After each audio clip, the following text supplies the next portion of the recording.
A las personas que nos ven allí a través del internet, queremos darles las gracias por estar en contacto con nosotros y bienvenido a otra enseñanza más de Entre Páginas de la Biblia. El título de la enseñanza de esta mañana es La oración del pecador. ¿Será bíblica? Una pequeña pregunta que añadimos allí en este día. ¿Será bíblica? Te invito a que busques en tu Biblia Romanos capítulo 10. Romanos capítulo 10, donde vamos a estar basando esta enseñanza. Voy a utilizar 3 versículos en esta mañana, del 8 al 10, y esto es lo que dice la palabra del Señor. ¿Qué afirma entonces? La palabra está cerca de ti, la tienes en la boca y en el corazón. Esta es la palabra de fe que predicamos, que si confiesas con tu boca que Jesús es el Señor, y crees en tu corazón que Dios lo levantó de entre los muertos, serás salvo. Porque con el corazón se cree para hacer justicia, pero con la boca se confiesa para ser salvo. Esto es lo que dice la nueva versión internacional en este texto bíblico de Romanos capítulo 10. Sin embargo, en esta mañana lo que estamos viendo es la oración del pecador, y quizás algunos de ustedes se pregunten, pastor, ¿qué cosa es la oración del pecador? Y es esa oración que nosotros conocemos, quizás tú la hiciste en alguna ocasión cuando tú creíste en Cristo Jesús. Es posible que alguien se acercó a ti y te dijo, haz esta oración conmigo si quieres recibir a Cristo, o tú quizás la has compartido también con alguien y si tú has tenido la oportunidad de poder compartir el evangelio con alguien, yo lo he hecho en muchas ocasiones, no solamente aquí en la iglesia, sino en lugares privados.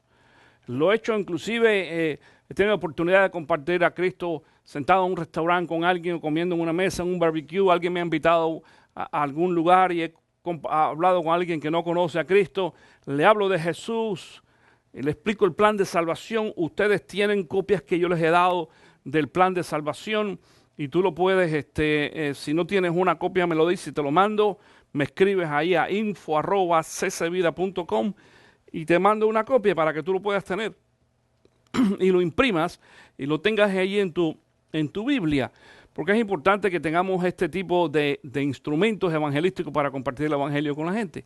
Y al final entonces le dices a la persona, porque este es el último paso del plan de salvación, te invito a que recibas a Cristo en tu corazón. Yo sé que ha existido muchas cosas y quiero decir en este día que quizás en algún tiempo yo me sentía pues identificado con algunas de las cosas que se decían. Bueno, ¿por qué decimos recibir a Cristo en tu corazón? Cristo y la gente habla de una persona y la persona se mete en el corazón.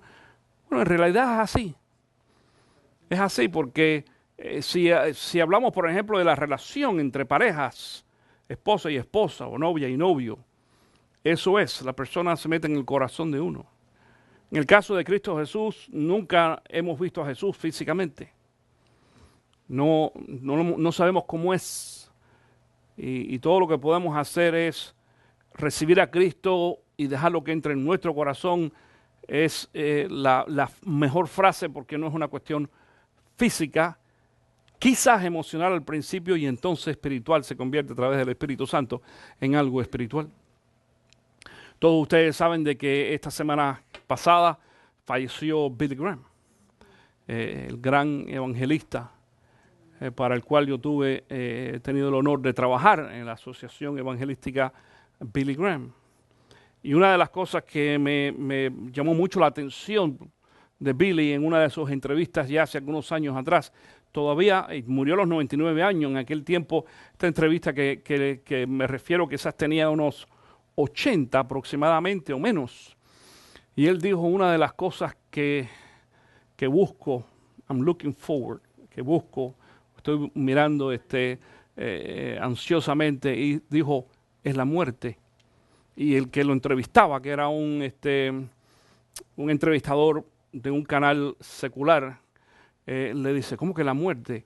Dice, sí, porque el día que yo muera voy a poder ver la cara de Dios. Así dijo, la cara de Dios. A eso se refiere ser salvo. al tener la oportunidad de entrar al cielo, no solamente la gente, muchas ocasiones la gente quiere ser salva para recibir bendiciones.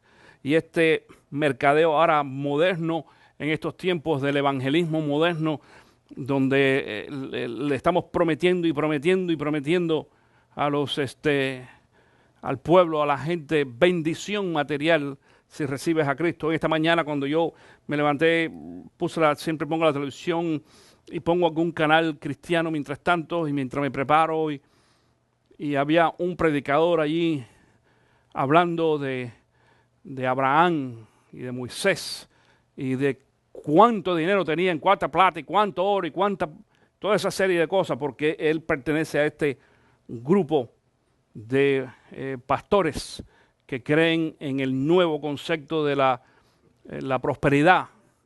Y él dijo así, ¿te gustaría? Y traía unos tenis.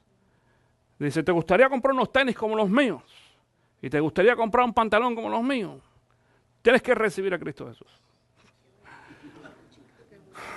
Y me daba una molestia, gran molestia, que le cambié al televisión. No quiero escuchar a este estúpido, porque es lo que son, en realidad. Pero es lo que la gente está buscando. Sin embargo, el poder llegar a los pies de Cristo Jesús y experimentar salvación va mucho más allá. Otra de las cosas que decía Billy Graham, dijo, si algún día van a escuchar de que yo me morí, dijo él. Eso ha salido en muchas ocasiones, yo me acuerdo cuando lo dijo. Dice, pero no le hagan caso porque en ese tiempo, en ese momento, voy a estar más vivo que nunca. Dice, ahí es que va a comenzar mi vida. Él hablaba ayer, ponía en uno de los clips de videos. Yo he ido siguiendo durante toda esta semana el proceso. Claro, he sido invitado también aún para estar en el funeral, que no voy a poder estar de todas maneras, y esto va a ser la próxima semana. En el día de hoy su cuerpo está expuesto allí desde ayer en la librería, y mañana lunes, va a estar adjunto a la librería en la casa, que fue la casa donde él nació y se crió, que la han traspasado allí hace ya algunos años atrás, y allí estará puesto su cuerpo para que las personas puedan pasar a pagar, dice en inglés, to pay the last respect, a poder verlo por lo menos. Y entonces él decía también, hablaba de los años, los billones y trillones de años que iba a vivir entonces en la presencia de Cristo Jesús. Y durante todos estos días yo he estado pensando, este fin de semana y ayer específicamente, pensando profundamente, ¿qué significaría estar en la presencia de Dios? Claro, un hombre como Billy Graham, imagínate tú, alguien que históricamente se conoce como la persona que a más personas le ha hablado de Cristo Jesús, masivamente. Algo increíble. Y decimos, wow, ¿cómo sería? Yo pensaba ayer, a mí me hubiera encantado estar en la fiesta que hay ahora en el cielo, con la llegada de Billy Graham. No se piensen, si cada vez que muere un creyente hay fiesta, imagínate con la llegada de Billy Graham, porque los mismos cristianos que están en el cielo están esperando recibir a Billy Graham. Pienso yo. Y yo pensaba también, por ejemplo, mi papá que está en la presencia del Señor y mis abuelos que están en la presencia del Señor y algunos, nosotros no tenemos muchos familiares que están en la presencia del Señor, que yo conozco solamente 3, mi abuela, mi abuelo y mi papá. El resto no son creyentes. Pero están allá y yo decía, wow, ellos están siendo testigos de la llegada de... ¿Cómo será eso? Yo no sé. No tengo idea, pero trato de usar en algunas ocasiones la imaginación para imaginarme cómo va a ser eso y cómo va a ser cuando nosotros también lleguemos a la presencia de Cristo. A esto se refiere la salvación y el ser salvo. Pero hay un proceso para poder llegar a los pies de Cristo Jesús. Y la razón por la cual el Señor ha puesto en mi corazón traer esta enseñanza es porque en los últimos tiempos se ha ido levantando y desarrollando una un movimiento, inclusive entre nosotros los bautistas. Esta es una iglesia bautista para las personas que nos escuchan o nos ven en internet, que mucha gente no lo sabe. Esta es una iglesia bautista. Y nosotros pues creemos y practicamos lo que conocemos como doctrinas bíblicas que los bautistas hemos adoptado, no que los bautistas hemos inventado. Yo inclusive no hablo de doctrinas bautistas, hablo de doctrinas bíblicas cristianas, con las cuales nosotros nos podemos sentar en una mesa con cualquier persona a discutir por qué creemos esto y esto y esto. Y eventualmente una de las cosas que yo voy a estar estudiando, después que acabemos ahora los jueves, este libro que estamos leyendo, vamos a empezar a estudiar otro libro que habla precisamente de doctrinas bíblicas que nosotros los bautistas hemos adoptado. Algunas de ellas son muy similares o iguales a otras iglesias o denominaciones, pero otras no. Otras pues ponen en riesgo o en duda lo que otras personas creen y practican. Sin embargo, dentro de eso, aún entre nosotros los bautistas en estos momentos se ha metido un nuevo movimiento. No solamente nosotros, existe entre muchas personas, entre otras organizaciones, pero ahora está sucediendo entre los bautistas de hace algunos años para acá, donde hay un grupo de personas que creen que la oración del pecador no es bíblica y no se debe de hacer. Que decirle a una persona, cierra tus ojos y te invito a hacer esta oración, no está en la Biblia. Es cierto que no está en la Biblia, es cierto, no está. No vemos en ningún momento a ninguno de los apóstoles ni a Jesús decirle a alguien, cierra los ojos y haz esta oración. Pero hay muchas otras cosas más que no están en la Biblia. En la Biblia no está la Trinidad. Ni esa palabra existe tampoco. Y nosotros creemos en base a un principio bíblico que Dios es Dios Padre, Hijo y Espíritu Santo. En muchas ocasiones hay personas también que piensan, bueno, cuando tú le invitas a alguien a que haga la oración, esa persona quizás no cree lo que está orando, diciendo. Es posible, mi querido hermano, es posible. De la misma forma que yo como pastor, en muchas ocasiones, durante los más de 30 años de ministerio pastoral, he casado a muchas parejas. Y hay muchos de ellos, muchos a los cuales yo he casado y yo no he estado seguro de que ni la mujer o el hombre en realidad están enamorados, o le dicen a la esposa o al esposo, al novio, para convertirse en esposo o esposa, te prometo, No hay nada que me garantice a mí que lo que ellos están diciendo sea del corazón. Pero es mi trabajo como pastor el poder compartir esas palabras y yo les digo, repite después de mí. Yo, fulano de tal, te tomo a ti, fulana de tal, como esposa, y te prometo, ya tú sabes cómo es la rutina. No está en mí, la responsabilidad mía es compartir con ellos esa frase, ayudarlos a que ellos públicamente se comprometan de esta forma. De la misma forma como pastor es mi responsabilidad y la tuya como creyente también, no es solamente de los pastores, porque el compartir el evangelio es una responsabilidad de todo el mundo. Todos los creyentes, responsabilidad tuya el poder compartir con las personas el evangelio e invitarlos a hacer una decisión a favor de Cristo Jesús. Ahora yo quiero decir esto en esta mañana. Yo no soy un pastor que hace invitación en este púlpito todos los domingos. Y cuando lo hacemos, y lo hemos hecho en varias ocasiones, es algo, por ejemplo, que no sale en las cámaras, esa parte está editada, porque creo que es algo muy personal en algunas ocasiones. Cuando digo personal, no es que sea escondido ni nada por el estilo, sino porque en realidad esta es una congregación pequeña, No tenemos tampoco el gran espacio como teníamos antes en el otro edificio. Ustedes se recuerdan, y la gente podían venir y se podían arrodillar así todo alrededor del altar y toda una serie de cosas. Aquí no existe eso. Pero aparte de eso también, esta es una congregación donde yo conozco a todo el mundo y a todas las caras.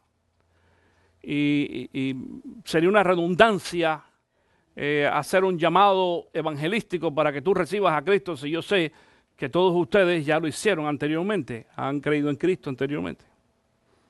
Pero enseguida que yo veo a una persona, a una cara nueva, o enseguida que algunos de los diáconos o ujieres me dejan saber de que hay alguien de visita, pues ya yo sé que a la hora de concluir la enseñanza bíblica, pues debo hacer un llamado evangelístico y lo hago para ver si esa persona o esas personas que están de visitas quieren recibir a Cristo en su corazón, y a lo mejor no lo hacen, y no porque sea un rechazo, a lo mejor ya son creyentes, porque eso es lo que pasa en muchas ocasiones. No todos los que visitan a la iglesia son nuevos creyentes.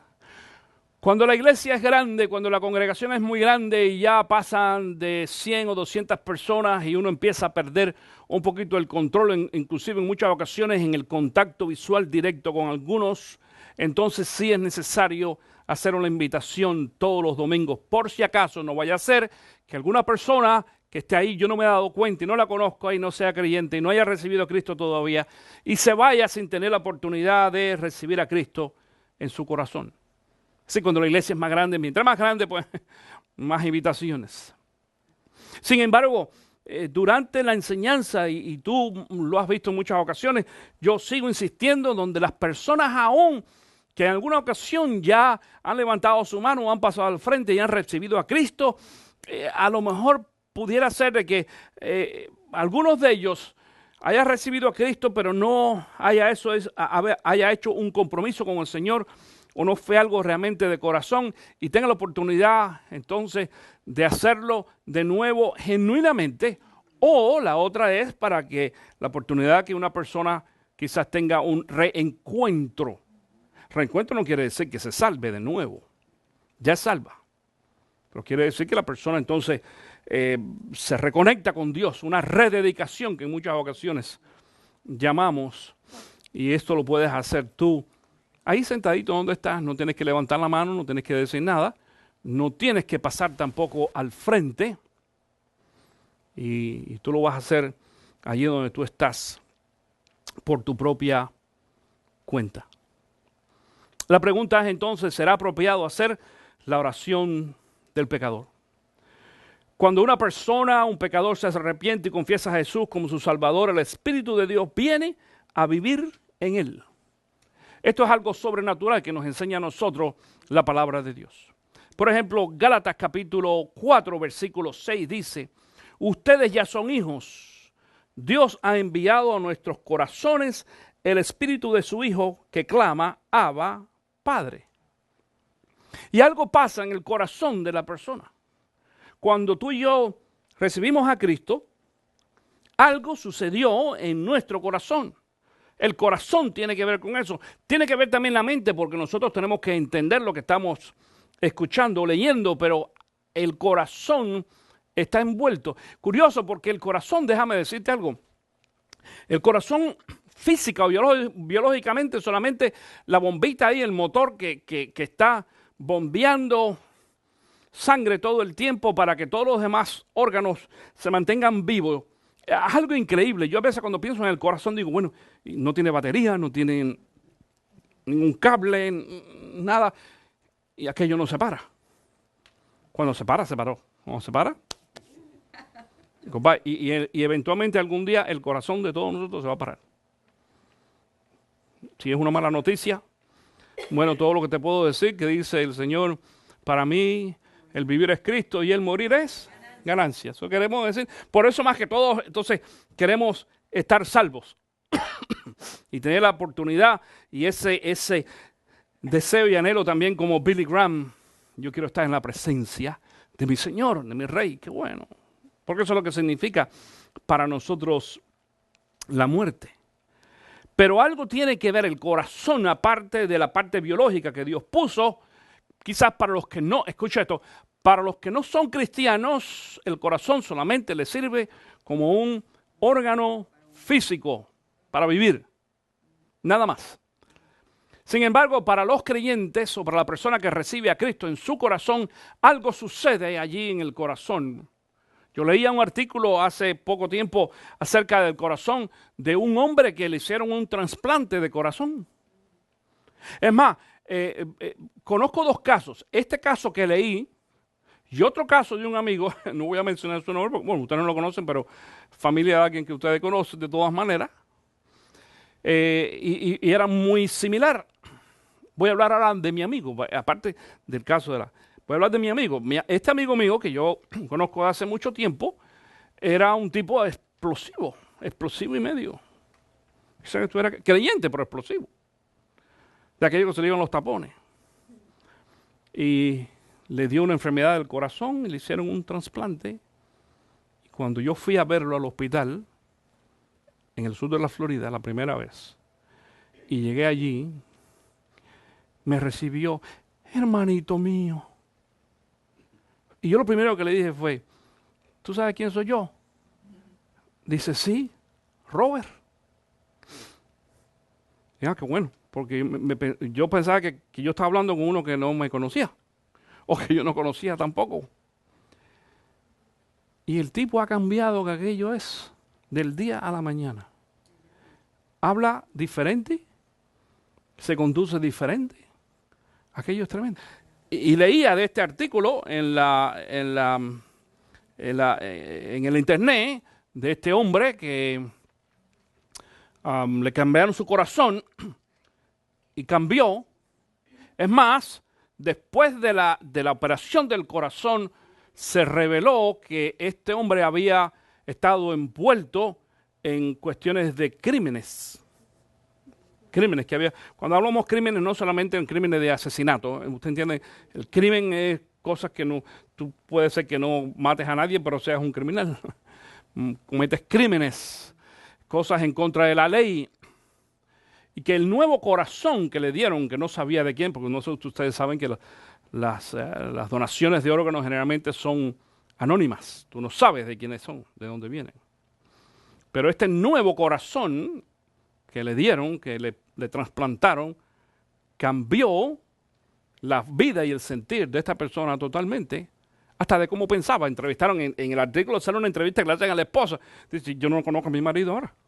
Tipo nuevo. Tú sabes, me conoce, sabe quién soy yo y todo lo demás, pero es nuevo, me cambiaron al hombre. Simplemente porque le cambiaron, ¿qué? El corazón. No estoy diciendo que todos los casos quizás sean iguales, pero al menos yo conozco estos dos casos. Este de que leí en el internet primeramente y después el de mi amigo que vi esa experiencia. Y yo pienso y tengo que decir, algo sucede en el corazón del hombre que recibe a Cristo Jesús. Y quizás tú y yo nos pudiéramos poner en ese lugar y pensar qué fue lo que sucedió en el corazón tuyo y mío cuando nosotros recibimos a Cristo, que tanto cambiamos. Ahora, hay un grupo de personas, mi querido hermano, este grupo de personas y de pastores también, y yo creo que sería honesto decir de que teológicamente hablando tienen la tendencia calvinista, lo que se llama calvinista de derecha, es decir, extremo. Algunos llaman de 5 puntos. Y yo no soy calvinista, si tú no lo sabes, yo no lo soy. Y si ustedes quizás en internet quieren saber, yo no soy calvinista y no creo que yo llegue a ser calvinista porque no estoy de acuerdo con algunos de los puntos teológicos que el calvinismo enseña, y este es uno de ellos. Algunos de estos movimientos calvinistas enseñan, por ejemplo, que para qué tenemos que hacer una invitación ni que nadie reciba a Cristo ni nada por el estilo, porque si de todas maneras tú eres un escogido del Señor, entonces tú te vas a salvar como quiera que sea. Y Dios va a tocar tu corazón y tú te vas a arrepentir y nadie te tiene que decir nada. Ahora, es cierto que algunos casos han sucedido así. Hay personas que han recibido a Cristo sin que nadie les hable de Cristo. Pero han tenido contacto con Cristo de alguna forma. Escúchate, esto no es solamente del aire. Estamos hablando a través de la palabra de Dios. Como en el caso, por ejemplo, de Lutero y Calvino, que tuvieron ambos contacto con el Evangelio de Cristo Jesús, la palabra. Y Cristo se les reveló. No fue necesariamente una persona que vino y le compartió con ellos el Evangelio. Pero sin embargo, allí en este versículo de Romanos capítulo 10 se nos muestra a nosotros de que es importante que nosotros escuchemos y que nosotros creamos y que nosotros confesemos también, dice con nuestra boca, que es lo que nosotros estamos creyendo. Quiero decir también lo siguiente. Yo tengo grandes amigos que son calvinistas y tengo muy buena relación con ellos. Tengo respeto, tengo admiración y tengo cariño por muchos de ellos. Pero no comparto algunos de los puntos teológicos que ellos creen. La mayoría, y tengo que decirlo, la mayoría de mis amigos calvinistas tienen una excelente y alta educación teológica. Muy buena, sin duda ninguna. Es muy raro ver a un calvinista que no se haya preparado teológicamente. Qué bueno. Eso no quiere decir que los que no somos calvinistas no tengamos una buena educación como ellos, pero es de reconocer de que ellos se han preparado teológicamente. Ahora este movimiento calvinista y esta doctrina calvinista que enseña en parte esto también, lo hace en base a una doctrina que nosotros enseñamos también, y es la doctrina de la predestinación. De la predestinación. Y la palabra predestinación viene de una palabra griega que es prorizo. Prorizo, está ahí en las pantallas si tú quieres hacer algunas notas en esta mañana. Y prorizo significa determinar anticipadamente, ordenar, decir sobre un tiempo futuro. Y la palabra sí es cierto, no hay duda ninguna, mi querido hermano, de que la Biblia nos enseña a nosotros de que nosotros los creyentes hemos sido predeterminados, hemos sido predestinados y que tú y yo hemos sido también escogidos. No discutimos el hecho de que somos parte del pueblo escogido por Dios. Originalmente en el Antiguo Testamento el pueblo escogido por Dios eran los judíos. De hecho, yo creo que el texto bíblico que mejor lo explica es Romanos capítulo 9. Anótalo allí, hoy no lo vamos a ver, pero anótalo en tus notas para que tú después en casa tengas la oportunidad de leer Romanos capítulo 9. Léelo, mi querido hermano, please. Léelo para que tú entiendas. Y allí se nos abre un poquito y ahí empieza un poquito la idea y la duda de muchos de que, bueno, ¿qué es lo que esto significa? Donde Pablo nos explica que no porque Dios escoja a uno y no escoja a otros quiere decir de que Dios es un Dios injusto, porque en realidad ni tú ni yo tenemos el derecho ni diríamos ¿cómo se dice en inglés? Deserve. No merecemos ser salvos, pero Dios en su misericordia permitió que algunos fuéramos salvos. Y viene la pregunta, ¿y los otros por qué no? Eso no es justo. ¿Por qué no es justo? Si es una cuestión de misericordia, Dios lo quiere hacer de esa forma. En realidad, todos nosotros que somos pecadores, lo que merecemos es el infierno. Eso es lo que nos muestra la palabra de Dios. Entonces, muchas personas empiezan a discutir y a pensar, bueno, ¿y por qué unos sí y otros no? Y no es que, atención, no es que Dios, y esta es la forma en que yo ahora como pastor lo comparto contigo y lo interpreto también como muchos más. La predestinación y el hecho de que tú y yo hayamos sido predestinados para ser salvos quiere decir básicamente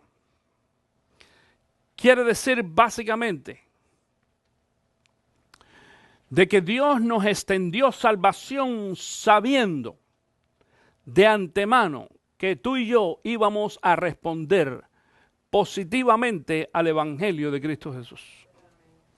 Dios es un Dios que conoce todo, las personas y los tiempos. Y Dios en su creación sabía de antemano quiénes iban a recibir a Cristo y quiénes no.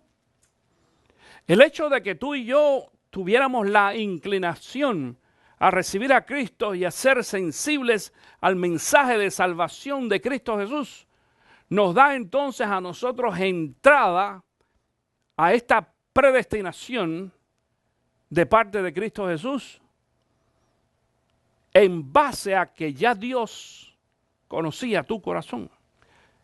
Aun cuando presentamos este concepto, hay algunas personas que dicen entonces, bueno, eso quiere decir de que Dios le dio a unos corazones nobles y a otros corazones necios, para que de todas maneras algunos se fueran al infierno.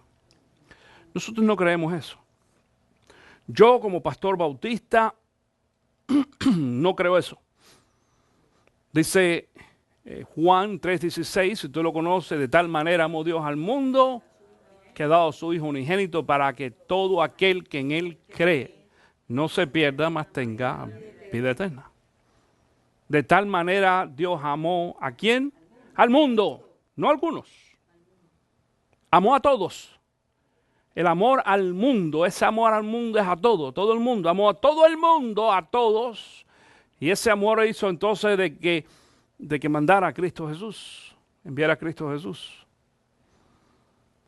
Y de ahí vienen algunos de los puntos que nosotros vamos a ver en esta mañana.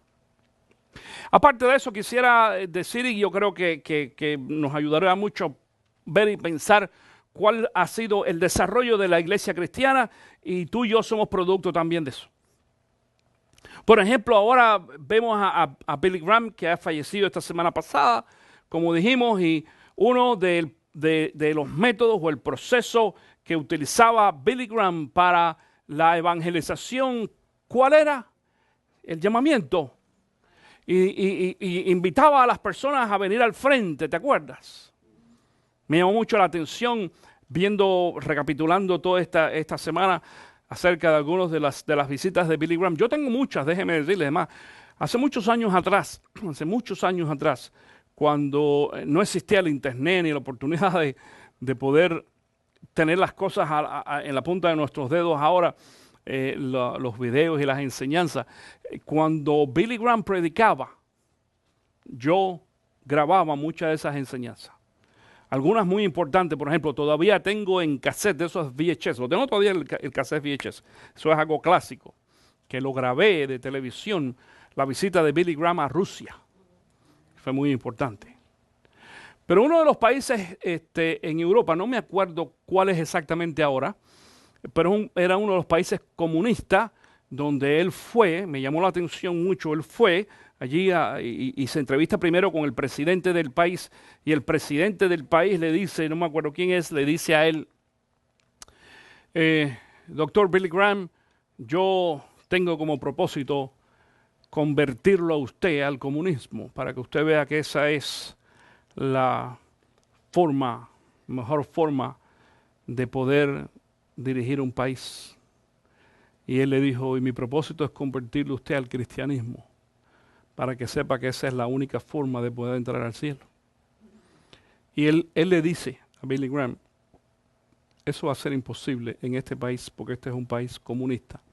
Pero de todas maneras le dio la oportunidad. Al otro día Billy Graham comenzó una campaña, el hombre le abrió allí el estadio para que él predicara. Está en internet, increíble. Aquello, el estadio lleno, más que nunca, lleno, pero que no cabía la gente por afuera que no podían entrar porque no había espacio.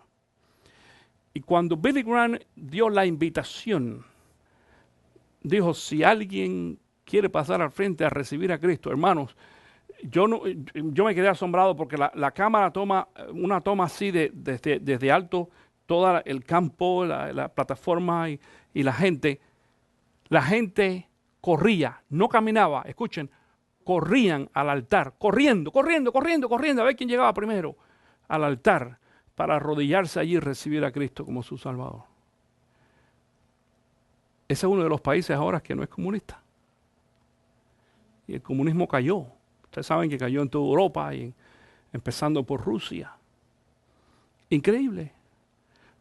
Por el poder del Evangelio, porque Billy Graham llamó a millones, no a miles, a millones de personas a través de lo que nosotros conocemos como la oración del pecador. Invita a la persona, le dice, ven y dile a Cristo Jesús, Señor, yo soy pecador, y entrega tu vida a Cristo. El otro caso que pudiera hablar también un poquito más atrás era Charles Spurgeon, el gran predicador bautista en inglés en los 1800.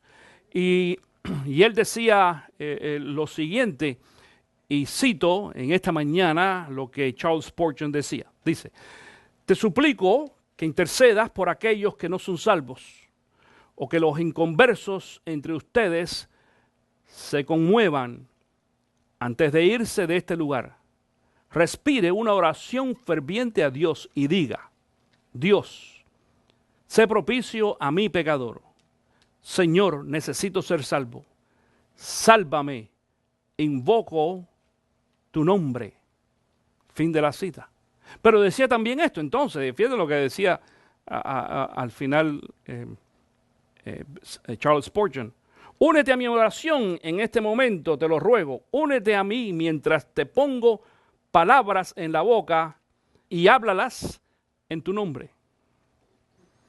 Es decir, que también Spurgeon, que fue conocido como el gran predicador de Europa, la gran iglesia del Tabernáculo allí en Londres, con miles de personas, usaba, y para nosotros los predicadores, no importa de qué denominación, Charles Spurgeon es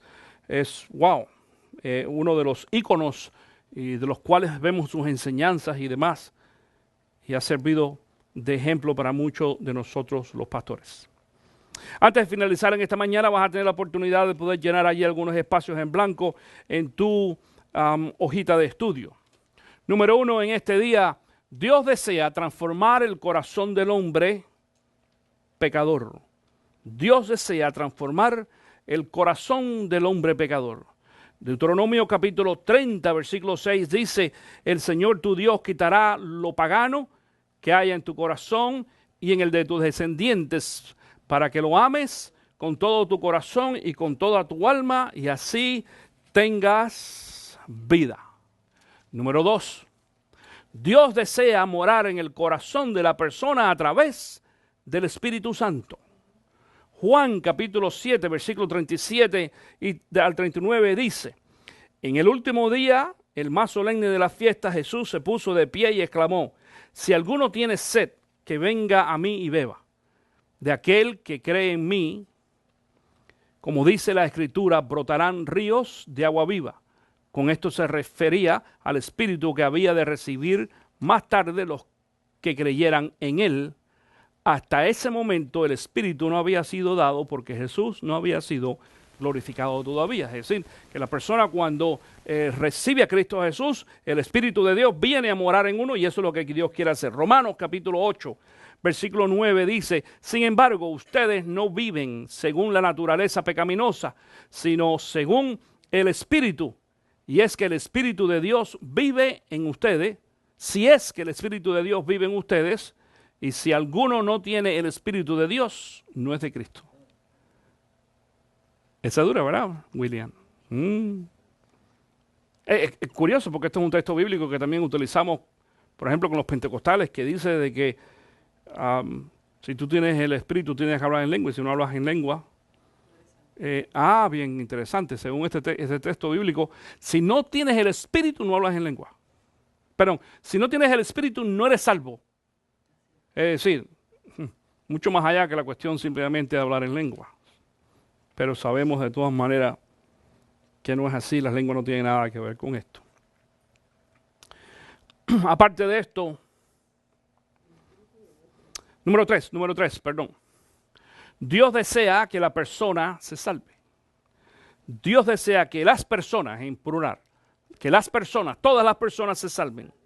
Romanos capítulo 10, comenzando en el versículo 13, dice, porque todo el que invoque el nombre del Señor será salvo. Ahora bien, ¿cómo invocarán a aquel a quien no han creído? ¿Y cómo creerán en aquel de quien no han oído? ¿Y cómo oirán si no hay quienes les prediquen? Por eso es necesario que nosotros vayamos y le predicamos a las personas. La persona tiene que escuchar, tiene que exponerse, y de ahí vas a tener la oportunidad entonces de llenar esos últimos 3 puntos, A, B y C. A, necesitas exponerte al Evangelio. Para ser salvo, necesitas exponerte al Evangelio. El B, necesitas arrepentirte de tus pecados. No solamente exponerte, pero entonces ahora que te expones al Evangelio y lo entiendes, necesitas arrepentirte de tu pecado. Y C, necesitas creer que Jesús, creer en Jesús y recibirlo en tu corazón. Creer en Jesús y recibirlo en tu corazón. Ahí es donde nosotros entonces introducimos lo que nosotros conocemos como la oración del pecador. Donde invitamos a la persona y le decimos, ¿tú quisieras recibir a Cristo en tu corazón? ¿Y cómo lo hacemos? Bueno, porque no es una operación, no quiere decir que te abras la camisa o la blusa y, Señor, entra, o abre la boca, no. Es algo espiritual. Y tú invitas a la persona, y es tan sencillo, mi querido hermano, practícalo, si no nunca lo has hecho, practícalo con alguna persona que tú conoces, que no has recibido a Cristo, un amigo, un vecino. Es sencillo, si quieres entrenamiento, yo me voluntarizo a ayudarte a entrenarte. Lo hemos hecho anteriormente aquí, pero lo hago y te damos el material. Y no tengas miedo porque el poder no es tuyo. Tú no eres el que está en control. ¿Quién está en control? Dios. Dios, ¿a través de quién? Del Espíritu Santo. El Espíritu Santo es el que viene con traer a la persona y lo toca y lo prepara. Y cuando tú le dices a la persona, tú quieres recibir a Cristo, y la persona te dice, sí. Wow. Si la persona te dice que sí. ¿Y quieres orar conmigo? Sí. Y yo le digo esto a las personas. Esta es la palabra. Yo te voy a ayudar a hacer una oración. Piensa lo que yo voy a decir. Si tú crees que tú estás de acuerdo con lo que yo estoy diciendo, repítelo después que yo. Si tú no estás de acuerdo, no lo digas. Y mi querido hermano, no te pongas a orar ahí como el papagayo, como una metralleta, porque la persona se pierde. Y voy despacito. Señor Jesús, Señor Jesús, en este día reconozco que soy pecador. Una oración, estoy dando un ejemplo, ¿no? Y le das a la persona la oportunidad a la persona que pueda recordar lo que tú estás diciendo. Porque si tú hablas muchas palabras, la gente se atropella, y cualquiera se atropella. Y algunos atropellan a otros, ¿no? Despacito, en frases cortas, para que la persona pueda entonces hacer esa oración en la página nuestra de internet de ccvida.com. Allí, ¿cómo puedo ser salvo? Hay un tab donde tú le das una etiqueta y está el plan de salvación. También lo puedes copiar de allí. Y hay inclusive, yo tengo ahí en la página un ejemplo de una oración, la oración del pecador. Hay varias formas, es decir, no hay un formato específico, hay muchas formas que tú puedas hacerla. Y yo recomiendo que no sea muy larga, que sea sencilla y que la persona pueda decir al final, Señor, perdóname, reconozco mis pecados, perdóname mis pecados, me arrepiento, ofréceme salvación. Y después que la persona hace oración y recibe a Cristo, entonces nos corresponde a ti y a mí orar por esa persona. Yo entonces le digo a la persona, ahora permíteme orar por ti. Y le doy gracias a Dios, Señor, gracias porque fulano de tal, esta persona ha recibido a Cristo y él ha creído. Y porque basado en la promesa de tu palabra, ahora él o ella son parte de tu reino, son salvos y han obtenido vida eterna. Esto es algo que tú tienes que compartir con las personas durante el tiempo de la oración. ¿Es bíblica? Sí, creo que es bíblica. La practicamos nosotros aquí en CC Vida, la practicamos también los bautistas, como muchos otros hermanos pentecostales y metodistas y demás. Eso no tiene que ver. Si lo practicamos, si lo reconocemos, creemos de que Dios está en esto, creemos que el Señor bendice la vida de la persona que abre su boca, como dice allí el libro de Romanos capítulo 8, donde leímos al principio, y que es importante y es necesario, dice, creer en nuestra mente o en nuestro corazón, pero también es necesario confesarlo con nuestra boca, que nosotros hemos recibido o queremos recibir a Cristo como nuestro Salvador. Mi última recomendación en esta mañana para cualquiera de ustedes que está presente aquí o para ti que nos ves allí a través del internet, si tú todavía no le has entregado tu corazón a Cristo Jesús, necesitas hacerlo a través de la oración del pecador y decirle al Señor, Señor, perdóname de mis pecados, yo reconozco que soy pecador y yo te pido de que tú me perdones y que me restaures y que me ofrezcas salvación y vida eterna. Si tú lo haces en esta ocasión, Dios en su misericordia te perdona, te restaura y te usa y te ofrece salvación y vida eterna. Y un día vas a estar en la presencia de Dios para siempre. Que el Señor les bendiga.